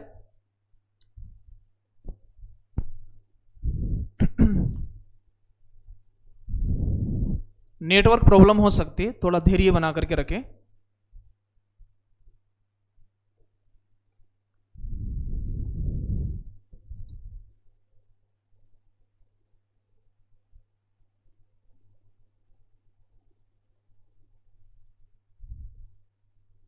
बबीता चौधरी जी, स्वागत है आपका।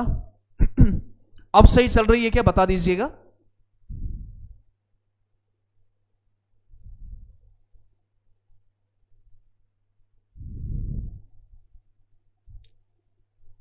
अब सही चल रही है क्या, आप बता दीजिएगा। ठीक है, तो यहां पर देखिएगा, तो एक ही स्वरखंड के कितने हो गए? 4 हो गए। फिर अ के बाद क्या आएगा? अ के बाद सर आ आएगा। आ भी कौन सा आएगा? जिसके ऊपर क्या आएगा? अनुस्वार। फिर क्या आएगा? फिर आएगा चंद्र बिंदु, फिर आएगा क्या?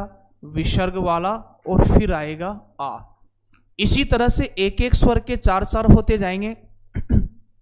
ठीक है, 9 बजे शुरुआत होती है रोजाना। ठीक है, पहला टेस्ट सीरीज का पहला टेस्ट सॉल्यूशन कर रहे हैं। कल संधि व संधि विच्छेद के 50% रहेंगे। तो यहां पर इस तरह से, इसी तरह से आप आगे बढ़ सकते हो। ठीक है, इसके बाद आप ध्यान रखना क्या आना है। इसके बाद सभी स्वर आते जाएंगे इस तरीके से।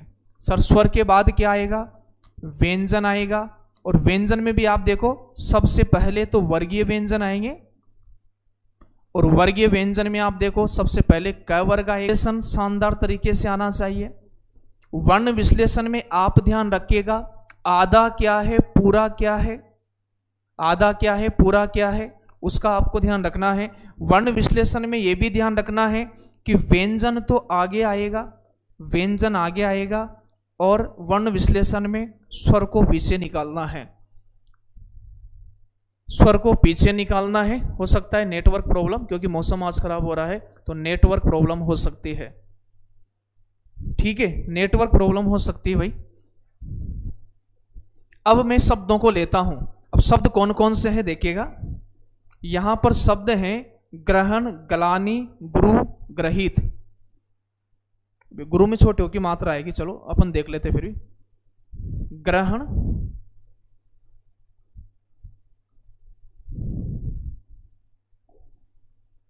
शब्द कौन कौन से हैं?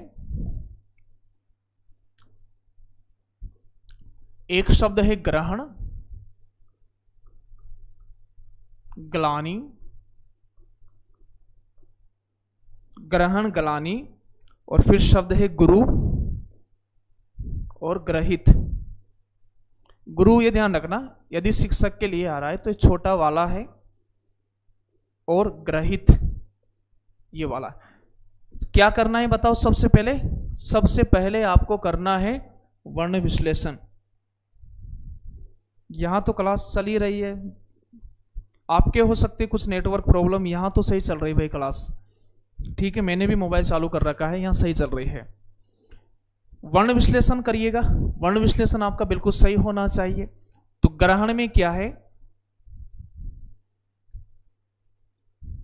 नीचे वाला क्या होता है? पूरा होता है। तो फिर यहां पर ग, र, अ, ग्रह, न, और फिर क्या है? अ। इस तरीके से होना है। फिर यहां पर देखिएगा, जब तक वर्ण विश्लेषण आप सही नहीं करोगे ना, तो इसका आंसर फिर सही आने वाला भी नहीं है। फिर यहां पर फिर प्रैक्टिस आपकी बढ़िया हो जाएगी ना, तो फिर वर्ण विश्लेषण की भी जरूरत नहीं पड़ती है। ग यहां पर आधा है, ल, गला, न और ई, तो ग्लानी ये हो जाएगा। गुरु की बात करें तो ग, उ, र और फिर क्या है उ। फिर यहां पर ग्रहित की बात करें तो ग, र, अ, ह, ई, त और अ। बोर्ड भी मिस्टेक कर रहा है, थोड़ा नेटवर्क प्रॉब्लम की वजह से हो रहा है शायद। वर्ण विश्लेषण सही हो गया है क्या? वर्तिका क्लासेस एप्लीकेशन पर मिल जाएगा, 51 रुपये में 51 टेस्ट है, ठीक है अभी है। अब प्रश्न क्या पूछा था, निम्नलिखित शब्दों में से कौन सा शब्द शब्दकोश में पहले आएगा, यानी पहले नंबर पर। तो देखिएगा ये गया। अब आप मुझे बताओ कि र 2 जगह आ गया है, फिर ल आ गया है, लेकिन व्यंजन से पहले क्या आते हैं, तो व्यंजन से पहले स्वर आते हैं, तो यहां पर क्या हो गया, ये पहले नंबर पर आएगा, ठीक है पहले नंबर पर आएगा। अब आगे देखो आप, य, र, ल, जैसे अंतस का क्रम क्या होता है, य, र, ल और व। हिंदी में ध्यान रखना, ये हिंदी में होता है, ये हिंदी में होता है, ठीक है। संस्कृत में य, व, र, ल होता है, ये संस्कृत में होता है। तो क्रम यहां पर देखिएगा 51 में 51 टेस्ट। यहां पर देखिएगा र 2 जगह आ गया है, तो देखो यहां ल पीछे आएगा। तो बताओ यहां पर किस नंबर के लिए लड़ाई हो रही है, इसमें और इसमें किस नंबर के लिए? पहला तो हो ही गया, यह दूसरे और तीसरे नंबर के लिए। इन दोनों में से एक को दूसरा स्थान मिलेगा, एक को तीसरा स्थान मिलेगा। तो फिर बताओ ल तो इनके पीछे आएगा ना, तो इसे तो अपने आप अपन 4 पर वैसे दे सकते हैं, क्योंकि बचा तो यही है। तो यहां पर देखिएगा, फिर यहां पर र यहां भी है, र यहां भी है, अ यहां भी है, अ यहां भी है, ह यहां भी है, ह यहां भी है। अब बताओ पहले अ आता है या फिर ई आता है? तो आप कहोगे कि सर पहले अ आता है तो यह दूसरे नंबर पर, और फिर ई आता है यह तीसरे नंबर पर। तो आपसे क्या पूछा है कि पहले कौन सा आएगा, तो फिर गुरु आएगा। चारों में कौन सा आएगा, गुरु आएगा। क्लियर है क्या? यह 2 4 1 3, 2 4 1 3 क्लियर है क्या? आप बताइएगा। 2 4 1 3।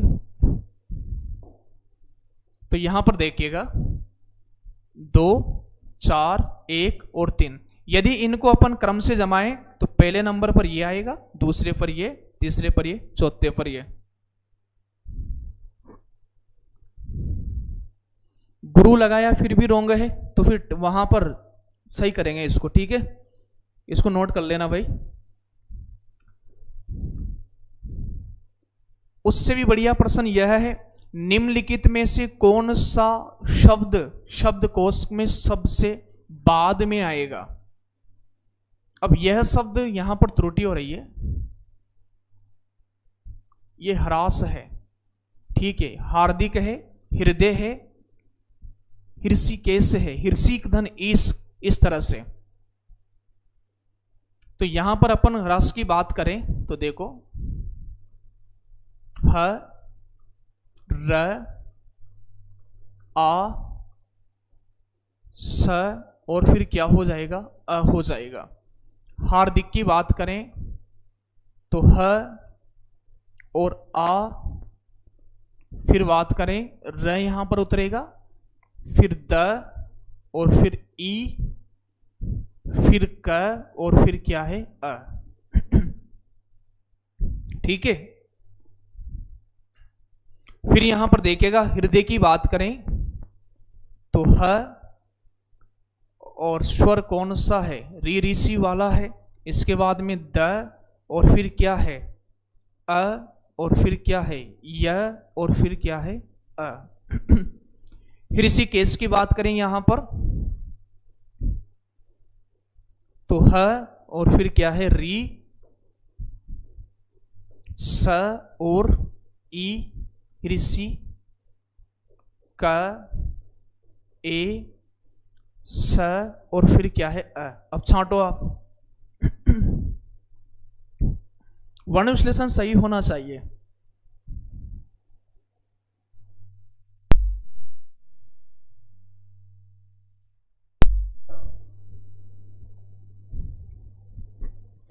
अब यहां पर देखिए पहले स्वर कौन सा आना है, तो फिर आ जाएगा यहां पर।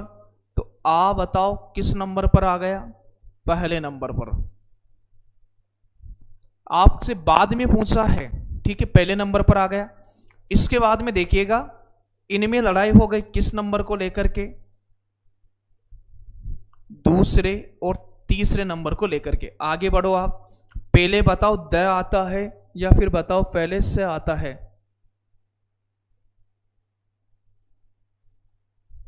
यहां पर तो देखिएगा पहले वर्गीय आता है, उसके बाद में अंतस्थ आता है, फिर उस्म आता है।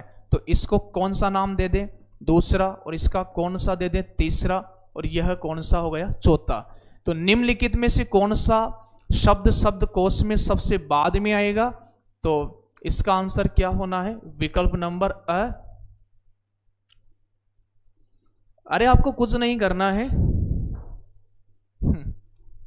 आपको क्या करना है भाई? आपको वर्ण विश्लेषण आना चाहिए, और वर्ण विश्लेषण के लिए आपको ये चीज आना चाहिए। आप इन चीज को देखो पहले तो, बहुत सारे शब्दों को याद कर लीजिएगा यदि आपको नहीं आता है तो। सबसे पहले अभी अपन ने देखा है छ, त्र, ज्ञ, स्र, श्री, ध्य, ठीक है। ध्य के बाद में आप देखिएगा हर, हिरी, इनका लह, लह, मह, ठीक है। इस तरह का भी मह आपने देखा होगा। विद्यालय, ट्रक, प्र, और ऐसे वर्ण जो आपको, ये आपको आना चाहिए ना, तब जाकर हो पाएगा। और बताओ जो जिनमें आपकी समस्या है। पहले इनका देखो, वर्ण विश्लेषण आपको बढ़िया नहीं आएगा ना जब तक आप नहीं कर पाओगे इसको। तो वर्ण विश्लेषण में पहले तो संयुक्त व्यंजन देख लो, स्र, ध्य, लह, मह, नह, ठीक है, नह। और आपको जिस जिसमें समस्या आती है कि सर आधा क्या है, पूरा क्या है, वो आप मुझे बता दो। सर आधा क्या है, पूरा क्या है, वह आपको मुझे बताओ, ठीक है। इनका विश्लेषण करेंगे। और भी ऐसा कोई भी शब्द जो आपको नहीं आता है आप पूछ लीजिएगा ना। देखो ये किससे मिलकर बना था? शर, क और स से मिलकर बना है। तो इसका वर्ण विश्लेषण ये होना है। तरह की बात करें, त, र और अ से मिलकर के बना है। यह किससे मिलकर बना था? ज, य और अ से मिलकर के। श्र की बात करें तो स, र और अ से मिलकर। फिर यहां पर श और किससे मिलकर के बना है? ऋषि वाले से मिलकर के बना है। यह किससे मिलकर बना है? ध आधा है। नीचे वाला क्या होता है? पूरा होता है। नीचे वाला क्या है? यह। तो यह क्या है? पूरा होता है। इसका वर्ण विश्लेषण यह हो जाएगा। इसका वर्ण विश्लेषण क्या होना है? ह, नीचे वाला पूरा है तो र क्या है? पूरा है। पूरा क्यों है? क्योंकि उसके साथ स्वर जुड़ा हुआ है। अब यहां पर देखो यदि ये ऐसा आ जाएगा तो फिर ह, और ह के साथ फिर क्या है? ऋषि है, ठीक है, यह आना चाहिए। फिर यहां पर देखो लह, तो यहां तो स्पष्ट दिख रहा है ल, ह और अ होना है। फिर यहां पर बताओ क्या है? नीचे वाला पूरा है तो ल पूरा क्यों है? क्योंकि इसके साथ स्वर लगा हुआ है, यह हो जाएगा। मह की बात करें तो मैं आधा है, अपने आप दिख रहा है। ह पूरा है। इसका विश्लेषण ऐसे करना है।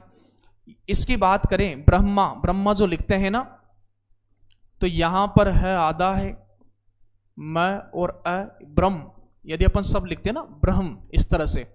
ट्रक की बात करें तो ट्रक में देखो जैसे ये ट आधा था, ट आधा था, इसमें पदेन र अपन ने जोड़ दिया तो किससे मिलकर के बना है, आराम से बोलो ट र, मतलब जैसा उच्चारण आप सही करिएगा अपने आप आ जाएगा। बताओ प्र में आधा क्या है, पूरा क्या है, तो प र और फिर अ, इस तरह से होना है। नह की बात करें तो न ह और अ हो जाएगा। फिर यहां पर ये चिन्ह आप लिखते हो ना, चिन्ह बोलते हो, ये चिन्ह नहीं होता, ये गलत है। बताओ क्या होता है, चिन्ह होता है। तो यहां मतलब ये जब तक आपको वर्ण विश्लेषण सही तरीके से नहीं आएगा ना, जब तक आप नहीं कर पाओगे।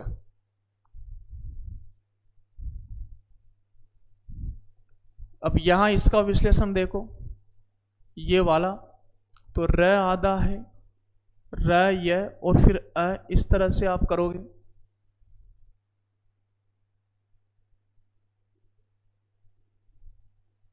ठीक है,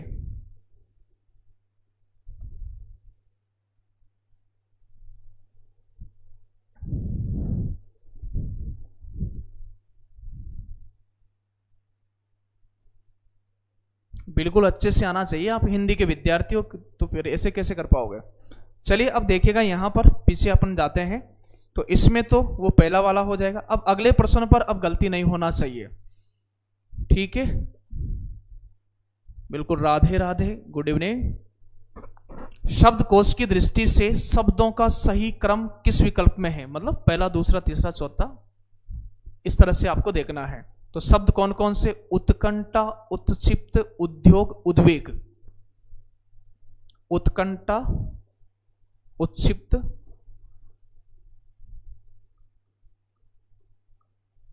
उत्कंठा, उत्क्षिप्त, फिर कौन सा शब्द है, उद्योग, उद्वेग। उद्योग,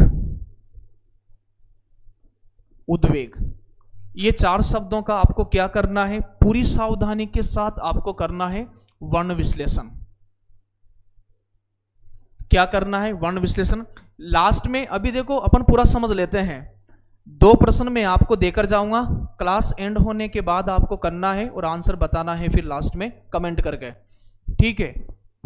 उत्कंठा का वर्ण विश्लेषण अपन करते हैं, तो उ त आधा है, क में हलंत लगा दो और स्वर पीछे निकालो, क्या स्वर निकलेगा, अ, लेकिन क्या जुड़ा हुआ है, अनुस्वार जुड़ा हुआ है। इसके बाद क्या है, ठ और फिर क्या है, आ है, ठीक है। यहां पर फिर यहां पर देखिएगा उ, इसके बाद देखो उत्क्षिप्त, तो यहां पर त है, लेकिन ये छ किससे मिलकर बना है, सर यह क और स से मिलकर के बना है। बताओ यहां पर क्या है, ई है, उसके बाद में तो उत्क्षिप्त, प आधा है, प आधा है, त है और फिर क्या है, अ है। इस तरह से यहां पर ध्यान रखना है। उद्योग की बात करें तो बताओ उ, आराम से बोलो, उद्द यो,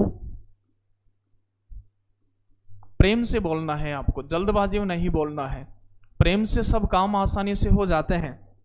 जैसे बहुत सारे शब्द सोचते हैं ना कि प्रेम में आधा क्या है, पूरा क्या है, ठीक है। तो यहां पर प्रेम को भी प्रेम से बोलो, प्रेम, कैसे बोलोगे, प्रेम, अपना आप आसानी से हो गया। तो जो काम कठिन है उसे प्रेम से करोगे ना, तभी आंसर निकलेगा उसका।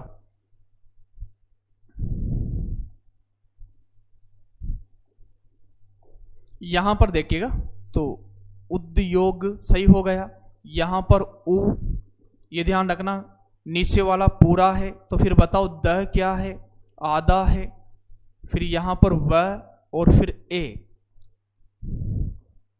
उद्वेग। अब बताओ पहला, दूसरा, तीसरा, चौथा कौन सा आना चाहिए, बताओ। उद्वेग, पहले देख लो वर्ण विश्लेषण तो सही किया है ना, वर्ण विश्लेषण देख लीजिएगा सही है क्या। तो यहां मिलेंगे तो ऊ वाली लाइन में मिलेंगे भाई शब्दकोश में। अब आप मुझे बताओ त थ द, तो त वर्ग में पहले कौन आते हैं सर, ये वाले आएंगे त। किस नंबर के लिए युद्ध हो गया, पहले और दूसरे नंबर के लिए। आगे बढ़ जाओ इसी लाइन में, इनको छोड़ दो क्योंकि इनका डिसीजन अपन करेंगे किस नंबर को लेकर के, तीसरे और चौथे नंबर को लेकर के।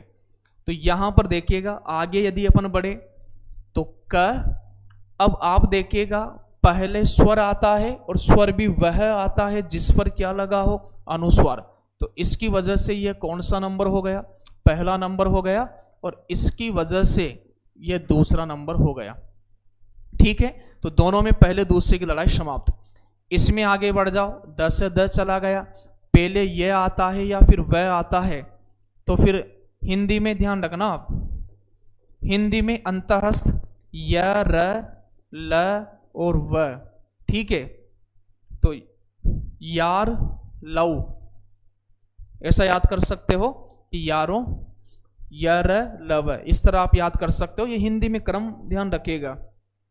फिर यहां पर देखिएगा तो यह पहले आना है और फिर वह बाद में आना है, तो फिर यह तीसरा और फिर यह चौथा। आपसे प्रश्न क्या पूछा गया था कि शब्दकोश की दृष्टि से शब्दों का सही क्रम किस विकल्प में है। तो नंबर 1 उत्कंठा, उत्क्षिप्त, उद्योग, उद्वेग। तो उत्कंठा, उत्क्षिप्त, उद्योग, उद्वेग। तो बताओ ऑप्शन क्या हो जाएगा, पहला आंसर इसका सही होगा। अब आ रहा है क्या समझ में थोड़ा थोड़ा, ठीक है ना। अभी तो अपने पास 4 प्रश्न और है, वहां तक आप अच्छी तरह से चीजों को समझ पाओगे, और 2 प्रश्न आपका होमवर्क रहेगा। इसी तरह से आपको फिर से इस प्रश्न का क्या करना है, वर्ण विश्लेषण करना है। शब्दकोश की दृष्टि से शब्दों का सही क्रम किस विकल्प में है, उसी तरह का प्रश्न है, केवल शब्द चेंज हैं। कंठस्थ, कमल, कलई, कलंक। कंठस्थ,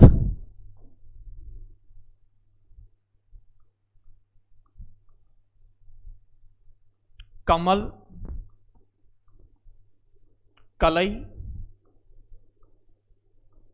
कलंक। क्या करना है, वर्ण विश्लेषण करना है। और वर्ण विश्लेषण भी करते समय ध्यान रखना कि आप एक के नीचे एक लिखोगे तो फिर गलती होने के चांस और कम हो जाएंगे। ठीक है, इस तरह से आपको वर्ण विश्लेषण करना है। तो यहां पर देखिएगा कंठस्थ की बात करें तो क, इसके बाद में अ के साथ अनुस्वार आएगा, उसके बाद देखिएगा ठ, कंठ, फिर आधा क्या है सर, स है, आधा स है, और फिर थ, और फिर क्या है, अ है। ठीक है, ये शब्द हैं।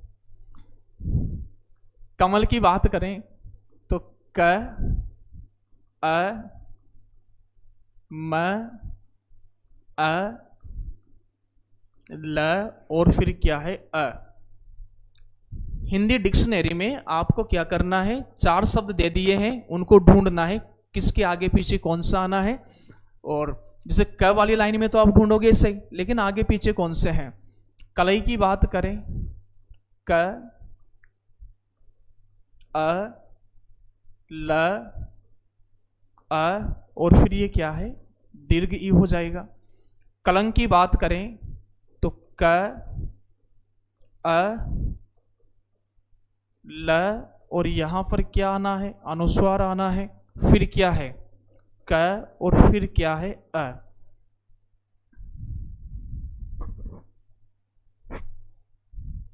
अब इसमें देखिएगा, और एक बार यदि इस तरह से भी आपको कंफ्यूज नहीं होना, एक शब्द में देता हूं आप, औषधि।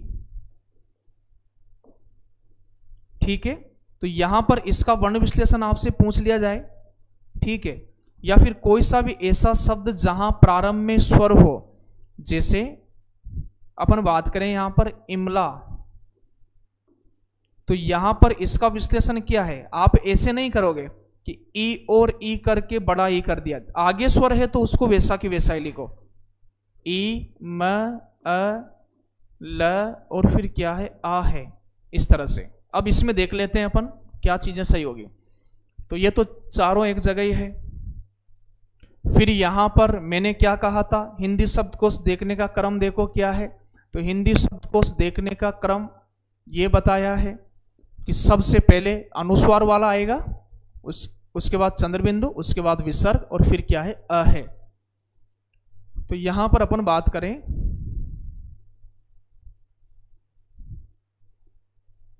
ये नंबर 1 पर आ गया इसकी वजह से, लेकिन यहां पर तो तीनों जगह सेम मिल गया है। अब देखो यहां पर पहले मैं आता है, वर्गीय वर्ण आता है, या फिर अंतःस्थ आता है। तो यहां पर सर पहले प फ ब ब म ये आएगा, तो यानी ये कौन सा नंबर हो गया, दूसरा हो गया। अब बताओ इसमें लड़ाई किस नंबर के लिए होगी, तीसरे और चौथे नंबर के लिए। लेकिन बताओ अ कौन सा आएगा, जिस पर अनुस्वार है, तो यह तीसरा और यह चौथा। 1 2 1 2 4 3 अनिल का सही है, रश्मि, पूजा ये सही है। तो बताओ कौन कौन सा शब्द है, कंठस्थ, कमल, कलंक और कलई। कलई नीचे आना है, कलंक तीसरे नंबर पर आना है। तो कंठस्थ कमल, कंठस्थ कमल, कलंक कलई, कलंक कलई, कंठस्थ कमल कलंक कलई। बताओ कौन सा आंसर सही है, विकल्प नंबर से इसका सही आंसर होगा। विकल्प नंबर से इसका सही आंसर होगा। 47 की बात कर रहे हैं, तो 47 में 3 इसका राइट आंसर हो जाएगा। फिर यहां पर देखिएगा नेक्स्ट प्रश्न की बात करें, 48% की बात करें तो देखिएगा, हिंदी शब्दकोश में निम्न में से कौन सा शब्द सबसे पहले आएगा। कलई कहा है सर 3 पर,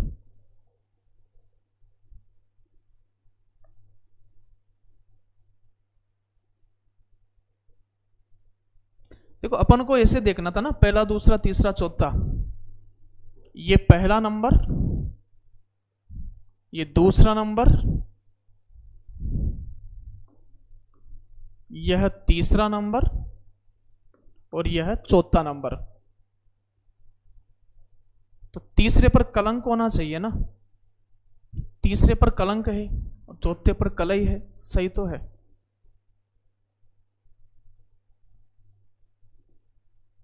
हिंदी शब्दकोश में निम्न में से कौन सा शब्द पहले आएगा, तो ये तो आसान सा है, इसका आप बताओ।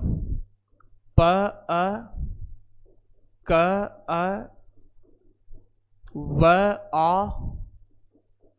और न और अ, पकवान हो गया। द्वार का विश्लेषण क्या होना है, द व र और अ हो जाएगा। त्राटक का क्या हो जाएगा, त र आ ट और क हो जाएगा। क्षमता का क्या हो जाएगा, क श अ म अ त और फिर क्या हो जाएगा, आ हो जाएगा। बताओ क्या होगा इसमें। तो इसमें देखिएगा, यहां तो कोई समस्या नहीं, वैसे भी आप बता सकते थे, ठीक है। तो यहां पर डी आंसर आप बता रहे हो, हिंदी शब्द को निम्न में कौन सा शब्द सबसे पहले आएगा, तो ये क्षमता क, फिर इसके बाद में च ट त, तो त दूसरा, त थ द तीसरा और प चौथा। तो इस तरह से यहां पर आना है। तो कौन सा शब्द पहले आएगा, तो भाई क्षमता आएगा। द आंसर इसका सही होना है। शब्दकोश में श्रद्धा शब्द किस शब्द के पहले आएगा, इसमें भी आप परेशान हुए होंगे। कुछ भी नहीं करना था, यहां पर आप श्रद्धा को लिख देते, श्रद्धा शब्द को लिख देते, ठीक है ना, और इनका वर्ण विश्लेषण कर लेते। और वैसे अपने आप ही पता चल रहा है, इनका तीनों का कंपटीशन है ही नहीं है, इन दोनों में है, इन दोनों में है।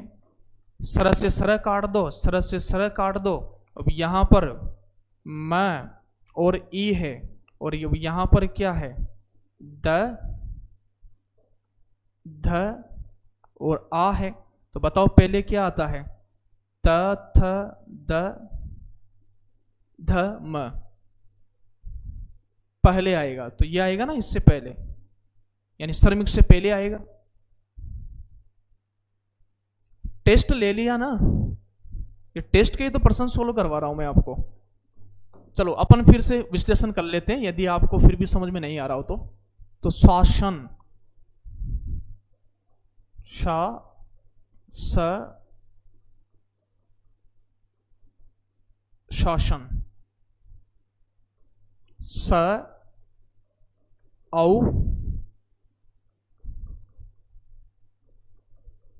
शौर्य। शाम की बात करें तो श, य, आ, म हो जाएगा और अ हो जाएगा। श्रमिक की बात करें तो श, र,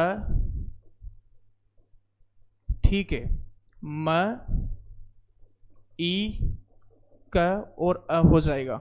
श्रद्धा की बात करें तो श, र, द, ध और आ। देखिएगा यहां पर ये तो हो गया स। यहां अपन बात करें तो सबसे पहले यहां पर ये पहला नंबर औ की वजह से कौन सा हो गया, दूसरा नंबर। तो ये तो पहले दूसरे पर हो गए। फिर यहां पर यह तीसरे नंबर पर। अब इनमें जो लड़ाई हो रही है ना, वो किस नंबर के लिए हो रही है, चौथे और पांचवें नंबर के लिए। तो इसमें अपन आगे बढ़े तो देखिएगा यहां पर र से रे चला गया, शरद। तो यहां पर कौन सा आना है, ये चौथे नंबर पर आएगी। हाँ, ये वर्ण विश्लेषण गलत हो गया थोड़ा, इसको सही करो।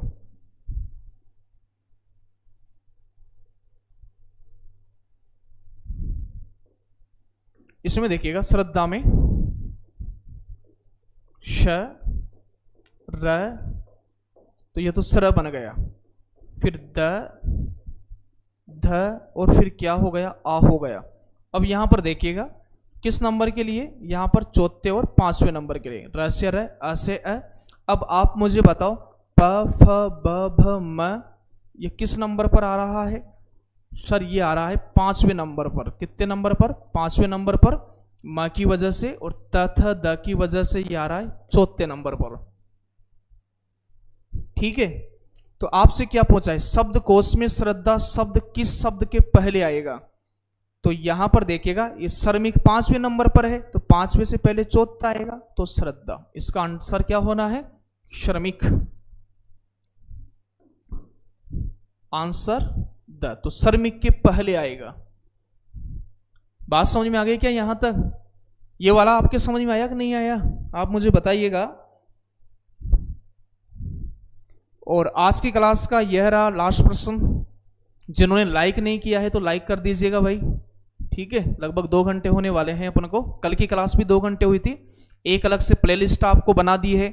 जो भी हिंदी से संबंधित किसी भी विषय की तैयारी कर रहा हो उसके पास जरूर भेजिएगा। आपका साथी सहपाठी कुछ भी हो सकता है। ठीक है, और आज की क्लास का ये लास्ट प्रश्न रहा है। 2 प्रश्न मैं आपको होमवर्क के लिए दूंगा। हिंदी शब्दकोश में ज्ञान शब्द कहां मिलेगा, तो यह प्रश्न इंपॉर्टेंट है, तो ध्यान रखना। यदि आपसे ज्ञान शब्द की पूछे तो बताओ ये किससे मिलके बना है, ज, तो यह ज के साथ मिलेगा। यदि आपसे श्रम शब्द की पूछे तो स के साथ मिलेगा। यदि आपसे त्राटक शब्द की पूछे तो यह त के साथ मिलेगा। यदि आपसे कक्षा शब्द की, यदि आपसे क्षमा शब्द की पूछे, क्षमा, क्षमा, तो बताओ ये किसके साथ मिलेगा, क के साथ मिलेगा। तो छ, त्र, ज्ञ, श्र। ठीक है, तो हिंदी शब्दकोश में ज्ञान शब्द आपको कहां पर मिलेगा, तो यह देखो, तो इसमें तो ज है ही नहीं है, तो च वर्ग ले लो, च, छ, ज, च वर्ग के वर्णों में। इसका आंसर क्या होना है 50 का। क वर्ग के वर्णों में तो श से प्रारंभ होने वाले मिलेंगे। क वर्ग के वर्णों में तो ध्यान रखना श से प्रारंभ होने वाले मिलेंगे। च वर्ग के वर्णों में जैसे प्रारंभ होने वाले मिलेंगे, ज और ये से मिलकर के। प वर्ग के वर्णों में तो खैर होना ही नहीं है, और शब्द आएंगे यहां पर तो। ठीक है, अब ये रहा आपका होमवर्क। क्लास समाप्त होने के बाद आपको आंसर देना है, ये रहा आपका होमवर्क। पहला, दूसरा, तीसरा, चौथा आपको छांटना है। चंद्र, चद्दर, चंद्रांश, चंद्र, चद्दर, चंद्रांश और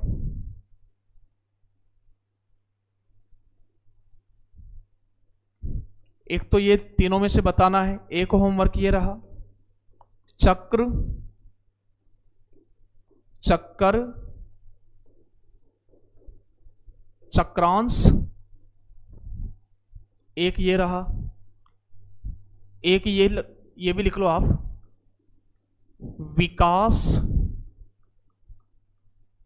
विकार, विवृत। एक यह होमवर्क रहा। क्लास समाप्त होने के बाद में कॉपी पेन लेकर के बैठिएगा। ठीक है, तीनों के आंसर मुझे दे दीजिएगा कि पहले का क्रम क्या रहेगा, दूसरे का क्रम क्या रहेगा। कल सुबह मैं आपके आंसर देखूंगा, और फिर यदि क्लास आपको बढ़िया लगी है तो इस विचारधारा को आगे बढ़ाइएगा, और एक प्यारा सा कमेंट आपका मैं सुबह देखूंगा। यूट्यूब पर कैसे बनता वीडियो है क्या? इस क्लास से राधा सर्कल की क्लास की पीडीएफ। चलिए, तो आज की क्लास में इतना ही, मिलते हैं कल। और जो भी ऐसे साथी हैं, ठीक है, बहुत सारे विद्यार्थियों का फोन आ रहा है, जैसे कोटा राजस्थान से फोन आ रहा है कि सर हम एसआई की तैयारी करेंगे, लेकिन हम हिंदी साहित्य, काव्य शास्त्र इनका क्या करेंगे, हमें तो व्याकरण के लिए चाहिए।